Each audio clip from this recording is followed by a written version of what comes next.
இந்த தருமபுரி சட்டமன்ற தொகுதியிலே பல்வேறு திட்டங்களை நாங்கள் நிறைவேற்றியிருக்கிறோம். தருமபுரி நகரின் மைய பகுதியில் அமைந்துள்ள அவையார் அரசு மகளிர் மேல்நிலைப் பள்ளிக்கு வனத்துறை மற்றும் மருத்துவமனை ஆகிய அரசு துறையிடம் 6 ஏக்கர் நிலம் பெற்று புதிய கட்டடங்கள் கட்டி கொடுக்கப்பட்டது. அதிமுக ஆட்சியிலே நல்லம்பள்ளி ஒன்றியம் பாலவாடி கிராமத்தில் 400 கிலோவாட் துணை மின் நிலையம் அமைக்க 900 கோடி வழங்கப்பட்டது. தருமபுரியிலிருந்து நல்லம்பள்ளி புதிய தாலுக்காக உருவாக்கி பயன்பாட்டுக்கு கொண்டு வரப்பட்டது. தருமபுரியில் சிப்காட் அறிவித்த அதிமுக ஆட்சியில் சுமார் 1789 3 ஏக்கர் பணியை துவங்க வேண்டும் என்ற காரணத்தினால் ஃபேஸ் 1 என்று அறிவிக்கப்பட்டு அதிமுக ஆட்சியில் அந்த திட்டத்தை கொண்டு வந்த என்ற காரணத்திற்காக இந்த பணி வேகமாக செய்யாமல் முடக்கி வைத்திருக்காங்க. தருமபுரி மாவட்டத்தில் மாவட்ட ஒருங்கிணைந்த நீதிமன்ற கட்டிடம் புதிதாக கட்டி ஊராட்சி கட்டப்பட்டது. தருமபுரி மண்டலம் கல்லூரி கல்வி இணைய இயக்குநரும் கொண்டு வரப்பட்டது.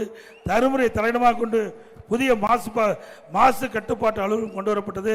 தருமபுரி நகரப்பகுதியில் 7 எளியோர் வயிறார அம்மா உணவகம் திறக்கப்பட்டது.